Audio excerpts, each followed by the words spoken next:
नमस्कार दोस्तों, आपका स्वागत है आज के इस एक और लेक्चर में। आज हम बहुत ही इम्पोर्टेंट क्वेश्चन करने वाले हैं और इन क्वेश्चंस के माध्यम से ऑप्टिक्स की और भी ज़्यादा इम्पोर्टेंट कॉन्सेप्ट को समझेंगे। तो प्लीज़ चैनल को शेयर कर दीजिए अपने मित्रों के साथ और चैनल को सब्सक्राइब कर दीजिए। आगे बढ़ते हैं।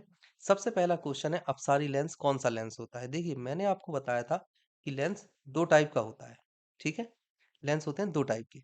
एक होता है उत्तल लेंस जो इस तरह से होता है और दूसरा होता है अवतल लेंस जो कि इस तरह से होता है। ये होता है अक्ष, ठीक है। जब प्रकाश किरण उत्तल लेंस पर पहुंचती है तो यह दूर हट जाएगी और प्रकाश किरण जब अवतल लेंस में डाली जाती है तो यह झुक जाती है, मतलब कि सिकुड़ जाएगी, ठीक है ना। तो उत्तल लेंस फैलाने का काम कर रहा है जिसे हम बोलते हैं कॉन्वेक्स लेंस और इसे हम बोलते हैं कॉनकेव लेंस, ठीक है ना। तो अपसारी लेंस वो होता है जो किरणों को फैला देता है, मतलब उत्तल लेंस या कॉनकेव लेंस अपसारी लेंस की तरह कार्य करता है जो किरणों को फैला देता है। ऑप्शन ए सही है। अगला क्वेश्चन है प्रकाश का रंग निर्धारित होता है इसके, आपको बताना है आयाम की वजह से, तरंग दैर्ध्य की वजह से, तीव्रता से या वेग से। देखिए प्रकाश की अगर हम क्रम की बात करें तो विव ग्योर इस तरह से लिखते हैं प्रकाश को। यहाँ पर रेड होता है और यहाँ पर होता है वायलेट, मतलब बैगनी, ठीक है ना। जब हम वायलेट से रेड की ओर जाते हैं तो तरंग दैर्ध्य जिसे हम लैम्डा से रिप्रेजेंट करते हैं ये इंक्रीज हो जाती है। सेम चीज अगर हम रेड से वायलेट की तरफ जाते हैं तो लैम्डा मतलब तरंग दैर्ध्य डिक्रीज हो जाती है। अगर हम वायलेट की देखें तो लगभग 3900 एंगस्ट्रॉम होती है। वहीं अगर हम रेड कलर की बात करें तो 7800 एंगस्ट्रॉम होती है अप्रोक्सली, ठीक है ना। तो आपको बताना है किस पर निर्भर करता है, ऑब्वियसली तरंग दैर्ध्य पर। यहाँ पर 3900 है इसलिए बैगनी कलर का है, यहीं पर अगर तरंग दैर्ध्य 7800 है इसलिए रेड कलर का है, ठीक है ना। तो बदल जाती है। आगे बढ़ते हैं। पानी में हवा का बुलबुला वैसे ही काम करेगा जैसे करता है। इसके लिए आपको थोड़ी सी थ्योरी समझनी होगी। देखिए ये है, ठीक है। मैंने आपको बताया था उत्तल लेंस और अवतल लेंस, ठीक है ना। उत्तल लेंस ये बताया था मैंने जो दूर हो जाता है और दूसरी तरफ मैंने आपको बताया था अवतल लेंस जो कि झुका देता है किरणों को, ठीक है ना। ये होता है उत्तल कॉन्वेक्स और ये होता है कॉनकेव मतलब अवतल लेंस जो किरणों को झुका देता है। देखिए जब हवा का बुलबुला यहाँ होता है और आप यहाँ बाहर खड़े हुए हो और देख रहे हो यहाँ से, यह है एयर मतलब रेयर मीडियम, यह है वाटर मतलब डेंस मीडियम मतलब सघन माध्यम, और बाहर तो है ही एरर मतलब विरल माध्यम, ठीक है, विरल। देखिए जब प्रकाश की किरण बुलबुले से वाटर से निकली, वाटर यहाँ है अभिलंब और ये है वाटर मतलब यहाँ पर है सघन माध्यम। जब प्रकाश की किरण सघन माध्यम से विरल माध्यम में गई एयर में तो ये अभिलंब से दूर हट जाएगी। दूर हट जाएगी मतलब दूर झुक गई, अभिलंब से दूर झुक गई है, जिसकी वजह से यह एक अवतल लेंस की तरह काम करने लगेगी। क्योंकि मैंने आपको बताया जो किरण झुक जाती है वह अवतल लेंस की तरह कार्य करती है। यहाँ पर भी है अभिलंब से दूर की तरफ झुक गई है, इस वजह से ये अवतल लेंस की तरह कार्य करेगा। समझ में आ रही है आपको बात? ओके, आंसर डी सही है, अवतल लेंस। अब हम बात करते हैं, हम पृथ्वी के पृष्ठ पर सूर्य का प्रकाश प्राप्त करते हैं। ये प्रकाश किस प्रकार के किरण पुंज से बनता है? अपसारी से, बेतरतीब से, समांतर से या अभिसारी से? देखिए आपको समझने की जरूरत है कि अपसारी, समांतर या अभिसारी किरण पुंज होते क्या है। देखिए पहले हम बात करते हैं अपसारी किरण पुंज की। अपसारी अपसारी किरण पुंज का मतलब ये होता है कि एक कोई सोर्स है और इस सोर्स से किरणें निकल रही हैं, प्रकाश किरणें निकल रही हैं, ठीक है, ये होता है अपसारी। वहीं अगर हम बात करते हैं अभिसारी की, अभिसारी, तो अभिसारी में होता है एक कोई बिंदु है जहां पर हर दिशा से आकर किरण मिल रही है, इसे हम बोलते हैं अभिसारी किरण पुंज, ठीक है ना। और तीसरा हम बात करते हैं समांतर किरण पुंज की। समांतर किरण पुंज, इसमें होता है कि जो प्रकाश किरणें हैं ना एक दूसरे के समांतर गति कर रही होती हैं। तो आपको बताना है कि जो पृथ्वी के पृष्ठ पर सूर्य का प्रकाश पहुंचता है वह किस तरह का है। अपसारी, बेतरतीब, बेतरतीब मतलब किसी भी तरह का कोई ऑर्डर नहीं है, बस ऐसे ही पहुंच रही है बिना किसी ऑर्डर के। तीसरा है समानांतर या चौथा है अभिसारी। सही आंसर है समानांतर। सूर्य की किरणें पृथ्वी पर समानांतर ऑर्डर में पहुंचती हैं, समानांतर किरण पुंज होता है, ये याद रखना है आपको, ठीक है। आगे बढ़ते हैं। डायऑप्टर किसकी इकाई है? आपको बताना है डायऑप्टर से क्या मापा जाता है। जैसे कि आपको पता होगा मीटर होता है, तो मीटर से लेंथ को मापते हैं, ठीक है ना। वहीं अगर हम टेम्परेचर की बात करें तो टेम्परेचर को डिग्री सेल्सियस या केल्विन से नापते हैं, फ़ारेनहाइट से, है ना? वहीं अगर हम तीसरा बात करते हैं कि करंट को किससे नापते हैं, तो करंट को आपको पता होता है कि भाई एम्पियर से नापते हैं। उसी तरह से आपको बताना है कि डायोप्टर किसकी इकाई, डायोप्टर से क्या मेजर किया जाता है। आपके ऑप्शन है लेंस की क्षमता, लेंस की फोकस दूरी, प्रकाश की तीव्रता या ध्वनि की तीव्रता, आपको बताना है।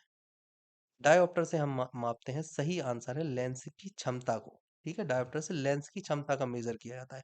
और अगर हम फॉर्मूले की बात करें, अगर हम डायोप्टर को डी से रिप्रेजेंट करते हैं तो लेंस की क्षमता होती 1/2, ये होती है डायोप्टर। यहाँ पर मीटर है अगर तो, ठीक है ना। वहीं अगर सेंटीमीटर होगा तो यहाँ पर हो जाएगा, सॉरी एफ होता है ये, एफ। ठीक है, दोबारा लिख देता हूँ, D is equal to 1/f, ये मीटर में अगर हो। वहीं अगर हम सेंटीमीटर में होती है तो डी की वैल्यू होती है, अगर फोकस दूरी मीटर में है तब ये होता है। अगर फोकस दूरी सेंटीमीटर में तो हो जाएगा 100/f, यहाँ पर सेंटीमीटर में है फोकस दूरी। ठीक है ना, इसे हम बोलते हैं डायोप्टर। वहीं अगर हम बात करते हैं, अब देखिए लेंस की क्षमता, लेंस दो टाइप के होते हैं मैंने आपको बताया, एक तो होता है कॉन्वेक्स और एक होता है कॉनकेव। इसे हम बोलते हैं उत्तल लेंस और इसे हम बोलते हैं अवतल लेंस। ठीक है ना, तो आपको ये बताना है भाई कौन सी क्षमता बताएगा। कैसे आपको पता चलेगा कि यहाँ पर उत्तल लेंस की क्षमता की बात की जा रही है या अवतल लेंस की क्षमता की बात की। तो आपको याद रखना है, अगर वैल्यू प्लस में आती है तो उत्तल लेंस की क्षमता, और अगर माइनस में आती है तो अवतल लेंस की क्षमता की बात की जा रही है। ये भी क्वेश्चन आ जाता है कभी आपको, अगर किसी तरह का क्वेश्चन आ जाए तो आप एलिमिनेट कर सकते हो केवल ये देख के कि उत्तल लेंस है तो माइनस वाले हम एलिमिनेट कर देते हैं, माइनस वाले ऑप्शन नहीं हो सकते, सही है ना। आगे बढ़ते हैं। धूप के चश्मे की क्षमता होती है, धूप का चश्मा, धूप के चश्मे की क्षमता होती है 0 डायोप्टर, 1 डायोप्टर, 2 डायोप्टर या 4 डायोप्टर। आपको सही आंसर बताना है। इसका सही आंसर है 0 डायोप्टर। आप धूप का चश्मा लगा रहे हो, धूप का चश्मा बस इसलिए लगा रहे हो कि जो सूर्य से किरणें आ रही है ना आप तक, इस तरह से आप देख रहे हो तो आपकी आंखों में चुभ रही होंगी। तो सूर्य से जो किरणें आ रही है ना, वो आपकी आंखों में चुभे ना। आपको कोई रोग नहीं है, ना आपको दूरदृष्टि रोग है, ना आपको निकट दृष्टि रोग है कि आप किसी तरह का अवतल या उत्तल या पावर के चश्मे के इस्तेमाल करें। आप बस सूर्य से आने वाली किरणों को रोकना चाहते हैं, इसलिए 0 डायोप्टर की क्षमता का चश्मा उपयोग में लाएंगे। अगला क्वेश्चन है, एक लेंस का फोकस 25 सेंटीमीटर है, इसकी क्षमता क्या है? आपको सबसे पहले ये याद रखना है कि 1/f, अगर फोकस दूरी मीटर में दी हो। दूसरा, d is equal to 100/f, अगर फोकस दूरी सेंटीमीटर में दी हो। ठीक है ना, यहाँ पर आपने देखा कि फोकस दूरी आपको सेंटीमीटर में दी हुई है, तो आपको क्षमता निकालनी है। क्षमता को d से मतलब डायोप्टर से डिनोट करते हैं, तो 100/25, प्लस में है इसलिए प्लस आपने लिख दिया, इक्वल टू आ जाएगा 4, मतलब +4। ठीक है, +4 डायोप्टर, आंसर बी। याद रखना है आपको, इस तरह से इसे सॉल्व करते हैं। अगला क्वेश्चन है, एक उत्तल लेंस की फोकस दूरी 0.2 मीटर है, इसकी क्षमता होगी। यहाँ पर आपको बताया गया है 0.2 मीटर, मीटर में बताई गई है आपको फोकस दूरी।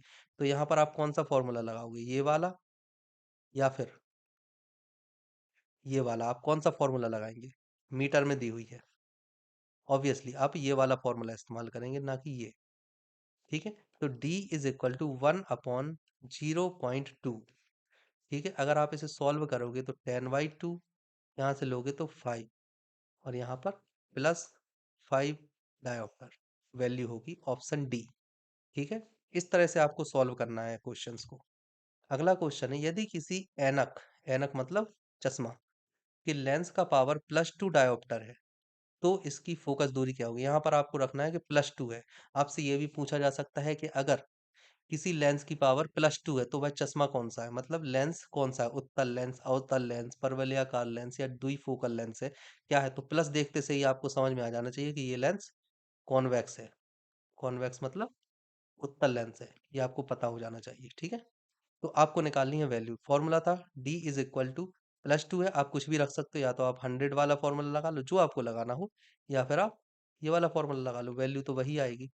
तो यहाँ पर हम लगा रहे हैं ये वाला फॉर्मूला, दोनों से निकाल के दिखा दूंगा। तो डायोप्टर में आपको +2 दिया हुआ है, 100 और f यहाँ पे लिखना है, तो f की वैल्यू आ जाएगी 100/2 सेंटीमीटर, मतलब कि यहाँ से f आपका निकलेगा 50 सेंटीमीटर। ठीक है, वहीं अगर हम इस वाले फॉर्मूले की बात करें तो d आपको दिया हुआ है +2, यहाँ पर आप लगाते हो 1/f, तो f इज इक्वल टू आ जाएगा 1/2।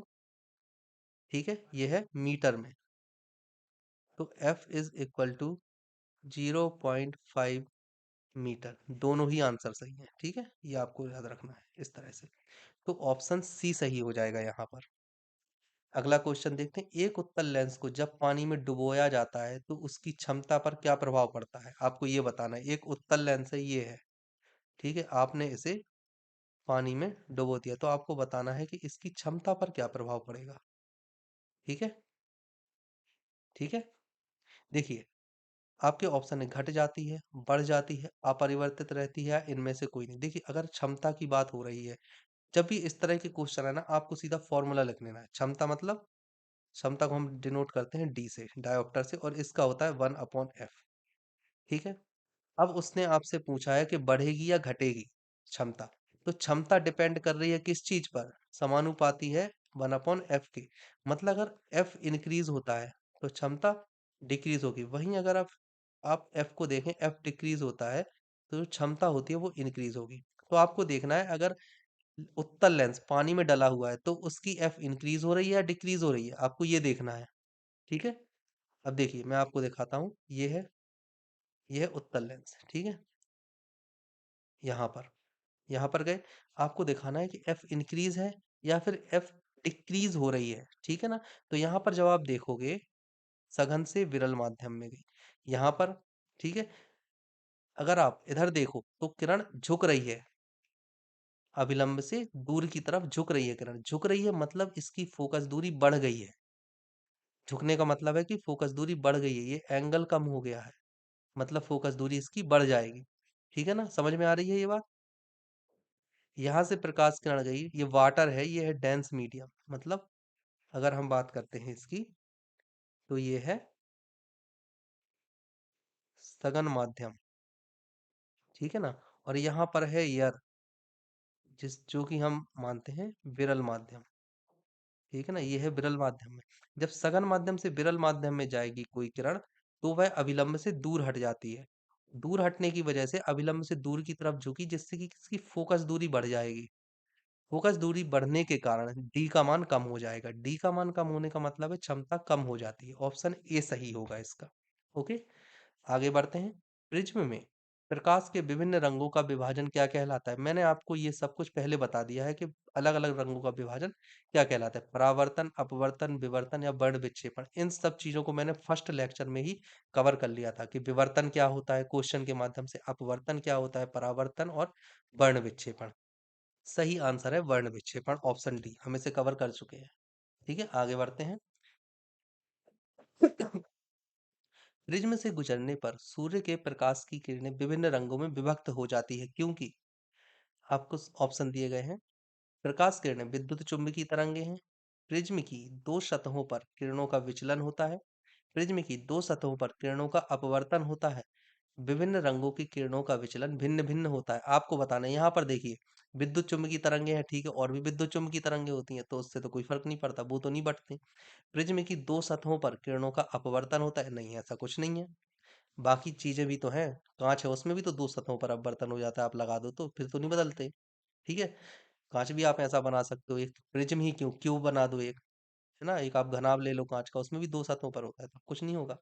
ठीक है, तीसरे अब बचते हैं दो ऑप्शन, ऑप्शन बी और ऑप्शन डी, दोनों में ही विचलन बताया हुआ है, तो ऑब्वियसली विचलन तो है आंसर।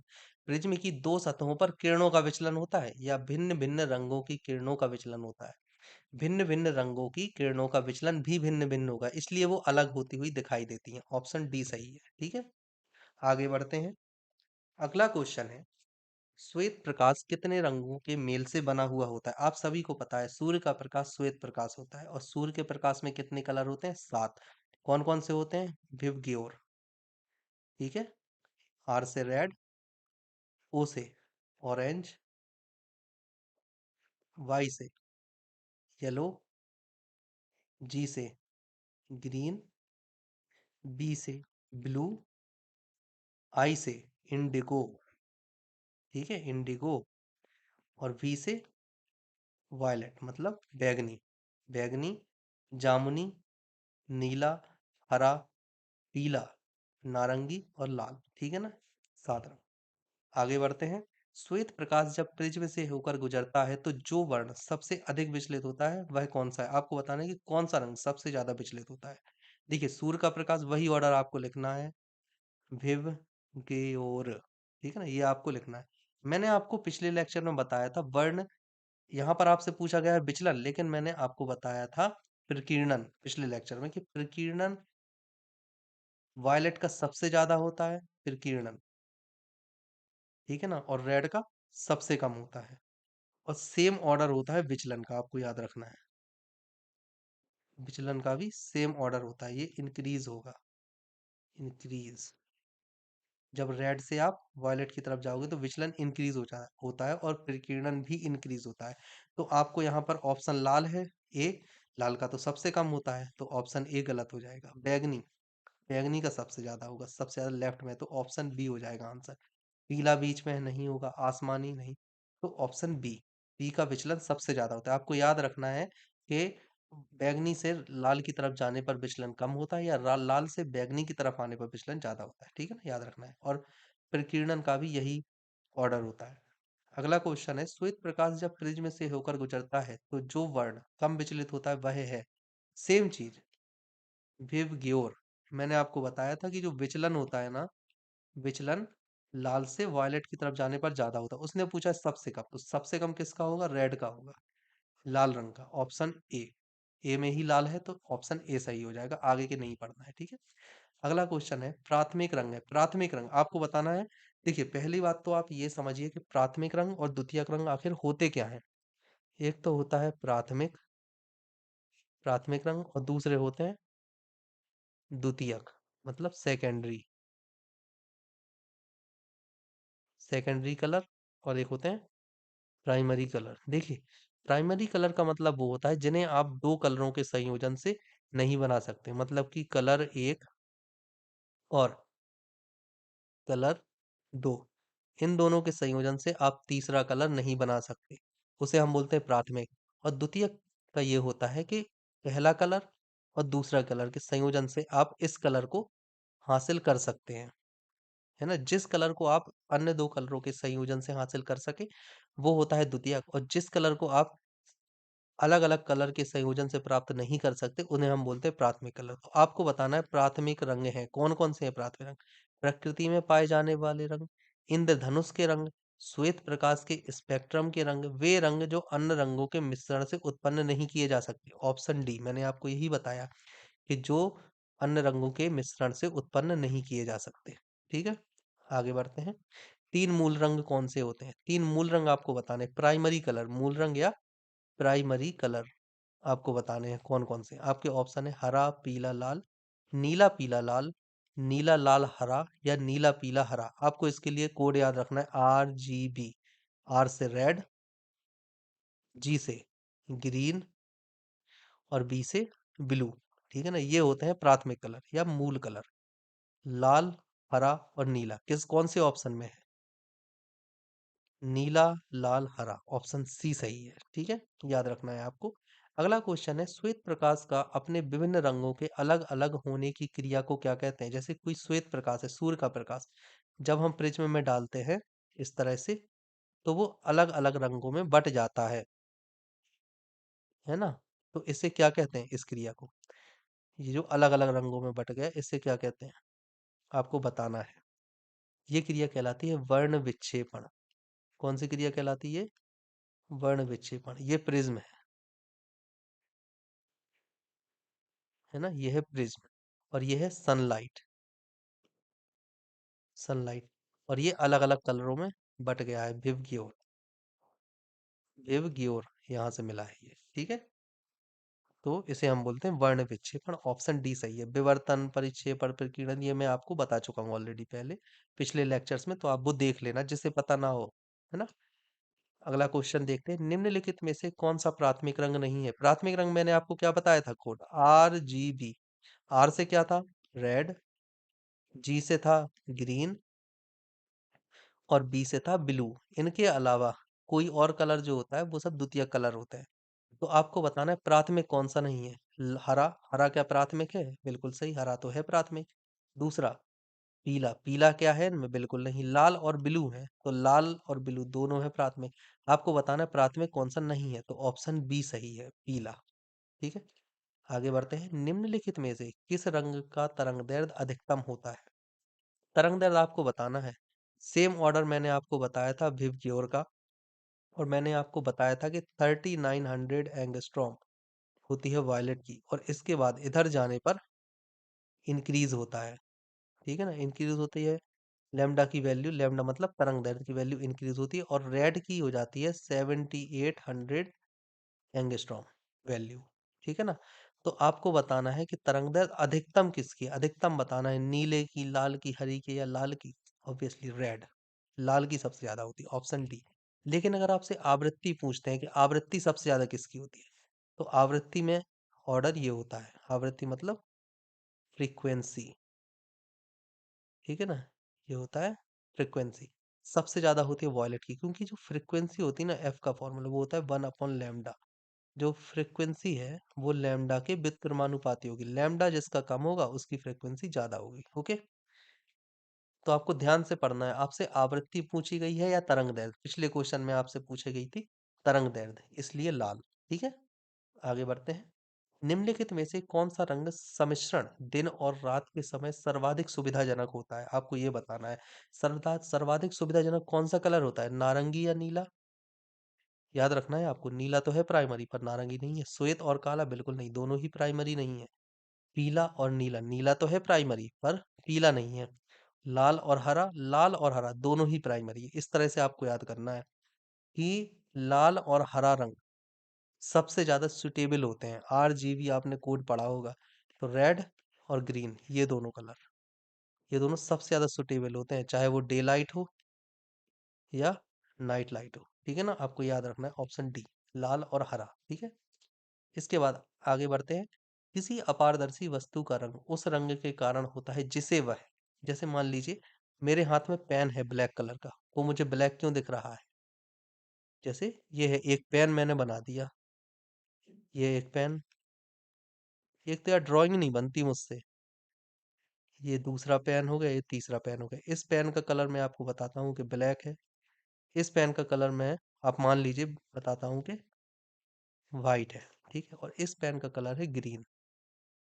ठीक है, तीन कलर के आपके पास में पेन है। ये नोक भी बना दी मैंने निबुस की। ठीक है, ये है आपके पास तीन टाइप के कलर हैं। देखिए, ब्लैक कलर की कोई वस्तु दिखाई देती है जब वह अपनी तरफ आने वाले प्रकाश को, सभी रंगों को अवशोषित कर ले। मतलब ब्लैक कलर की दिखाई देगी जब वह एब्जॉर्ब कर लेगी ऑल कलर्स। ठीक है ना, और व्हाइट दिखाई देगी जब वह सभी कलर्स को, जो भी उसकी तरफ आ रहे हैं, उन्हें वो परावर्तित कर दे। मतलब reflect, reflect all incident ray, incident colour, है ना, रिफ्लेक्ट कर दी। और ग्रीन, ग्रीन वो दिखाई देती है जैसे सूर्य का प्रकाश आया, सूर्य के प्रकाश में सातों कलर थे, सात में से क्या हुआ, ये थे सूर्य के प्रकाश में विव की ओर, सातों में से क्या हुआ, उसने बाकी तो सब अवशोषित कर, लेकिन जो ग्रीन है ना, इसको परावर्तित कर दिया। मतलब कि ग्रीन कलर को उसने परावर्तित कर दिया, बाकी सबको उसने अवशोषित कर लिया। तो वो वस्तु जिस, कोई वस्तु जिस कलर को परावर्तित कर देती है, वो कलर की हमें वस्तु दिखाई देती है। मतलब कि किसी वस्तु, कोई चीज, ये पेन मेरे हाथ में है, अगर ग्रीन कलर का है तो वह ग्रीन कलर की लाइट, सूर्य के प्रकाश आया, सूर्य के प्रकाश से इस पेन ने सभी कलर को एब्जॉर्ब कर लिया, लेकिन ग्रीन कलर को एब्जॉर्ब नहीं कर पाया। तो ग्रीन कलर इस वस्तु से टकराकर मेरी आंखों पर पड़ी, और इस वजह से मुझे वो वस्तु ग्रीन दिखाई। एक्चुअल में मेरी आंखों पर ग्रीन कलर पड़ रहा है उस वस्तु से टकराकर, तो वो वस्तु ग्रीन कलर की दिखाई दे रही है, ऐसा होता है। ठीक है ना, तो जिस कलर को वो परावर्तित करती है वस्तु, उस कलर की दिखाई देती है। ऑप्शन सी सही है। ओके, आगे बढ़ते हैं। हरी पत्तियों का पौधा लाल रोशनी में रखने पर कैसा दिखाई देगा? देखिए, ये है आपकी हरी पत्ती है, ये है ग्रीन। ठीक है ना, ग्रीन है ये, यहाँ पर सूर्य का प्रकाश पड़ा। ठीक है ना, अब इस वस्तु की क्वालिटी थी कि ये ग्रीन कलर को फेंक देता था। अगर सूर्य का प्रकाश पड़ रहा है या इस पे कोई भी कलर पड़ेगा तो ये ग्रीन कलर को फेंक देगा। मतलब परावर्तित कर देगा हम तक। अदर को अवशोषित कर लेता है। ठीक है। आपने इस पर लाल रोशनी डाली, लाल, लेकिन इस चीज की क्वालिटी थी कि ये लाल को अवशोषित कर लेगा। रेड जो आप डाल रहे हो कलर, इससे वो अवशोषित कर लेगा, एब्जॉर्ब कर लेगा, रेड कलर को एब्जॉर्ब कर लेगा, लेकिन ग्रीन को परावर्तित करता है, लेकिन ग्रीन तो उसे मिला नहीं। तो आपने जो भी लाइट दी रेड कलर की, उसे इसने अवशोषित कर लिया, कुछ भी परावर्तित नहीं किया। इसने कोई भी कलर आपको परावर्तित नहीं किया, आपकी आंखों तक इससे टकराकर कोई भी कलर नहीं पहुंचा, जिस वजह से यह वस्तु ब्लैक दिखाई देती है। याद रखना है, कलर को परावर्तित नहीं दिया। कोई भी वस्तु हमें किस कलर की दिखाई देती है, जिस कलर को वो परावर्तित कर दे। लेकिन यहाँ पर जब आपने ग्रीन कलर के ऑब्जेक्ट पर एक लाल कलर की रोशनी डाली, तो उसने लाल कलर को पूरी तरह से एब्जॉर्ब कर लिया, मतलब कि आप तक कोई कलर पहुंचा ही नहीं, आपकी आंखों तक। लाल कलर उसने एब्जॉर्ब कर लिया, आपकी आंखों तक कुछ भी नहीं पहुंचा, जिस वजह से यह ग्रीन पत्ती आपको ब्लैक दिखाई देती है। ऑप्शन सी सही है। ठीक है। आगे बढ़ते हैं। कुछ परिवहन वाहनों में अतिरिक्त पीली बत्तियां होती हैं। ऐसा इसलिए किया जाता है क्योंकि पीली बत्तियां आपने देखी होंगी लगाई जाती हैं। सही बात है, पीली बत्तियां लगाई जाती हैं। इसका सही रीजन क्या है? बत्ती पीली होने से वाहन सुंदर दिखता है? बिल्कुल नहीं, सुंदर बनाने के वाहन को और भी तरीके हैं। पीली बत्ती कम विद्युत ऊर्जा खर्च करती? ऐसा बिल्कुल नहीं, कलर से ऊर्जा का कोई लेना देना नहीं है, कितनी ज्यादा ऊर्जा एब्जॉर्ब करेगी। लाल लगाओगे, बल्ब के वाट पर डिपेंड करता है वो। ठीक है। अब हम बात करते हैं, पीला प्रकाश कोहरे को भेदता है, जिससे सड़क साफ दिखाई देता है। अतः कोहरे वाली रातों में पीली बत्ती काम आती है, ये हो सकता है।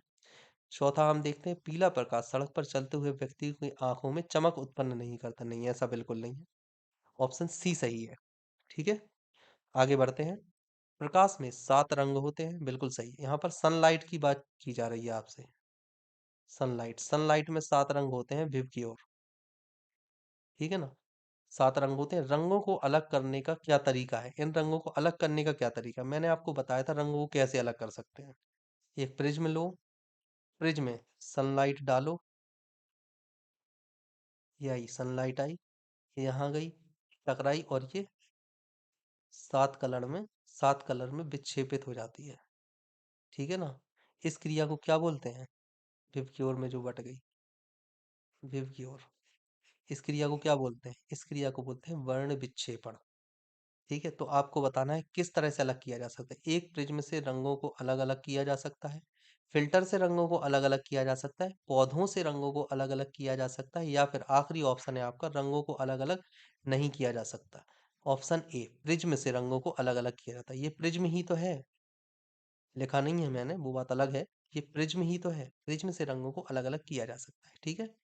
आई होप कि आज आज का लेक्चर आपको बहुत ज़्यादा अच्छा लगा होगा, और भी ऐसे लेक्चर आएंगे, और आपके आने वाले लेक्चर्स में कम्युनिकेशन सिस्टम, इलेक्ट्रिसिटी, मैग्नेटिज्म, और इसके अलावा इलेक्ट्रॉनिक डिवाइस, जो बहुत ज़्यादा इंपॉर्टेंट चैप्टर्स है, वो आपको कंप्लीट करवाए जाएंगे रेगुलर बेसिस पर, है ना। हर रोज एक लेक्चर हम डालेंगे, और आपके एग्जाम के पहले, लास्ट वीक में है ना जनवरी में, उसके पहले पूरा सिलेबस आपका इन क्वेश्चन के माध्यम से कंप्लीट करवा दिया जाएगा। और मेरा भरोसा कीजिए, जो काम आप थ्योरी में भी नहीं कर पाते होगे ना, कई बार ऐसा होता है थ्योरी आपको बता दी जाती है लेकिन आप उसे अप्लाई नहीं कर पाते हो, तो यहाँ मैं वो कॉन्सेप्ट आपको बता रहा हूँ जो एकदम क्रीम निकल कर आती है किसी चीज को पढ़ने के बाद, कि हमें क्या यूज करना है। हमने 2 पेज पढ़े, उन 2 पेजों में से हमें इस्तेमाल क्या करना है, कि कौन सी लाइन हमें उठानी है जिससे हमारे क्वेश्चन सॉल्व हो। बस वही चीज मैं आपको यहाँ बता रहा हूँ। ठीक है ना। तो आप प्लीज इसे सब्सक्राइब कर दीजिए चैनल को, और लाइक कीजिए, अपने दोस्तों के साथ भी शेयर कीजिए, कमेंट कीजिए, इससे चैनल की रीच बढ़ती है। ओके। और बाकी लोगों को भी इसका फायदा होगा। सो प्लीज, अगर आपको लेक्चर अच्छा लगा हो तो कल फिर आइएगा, मैं कल फिर एक और लेक्चर डालूंगा। ओके। Thank you.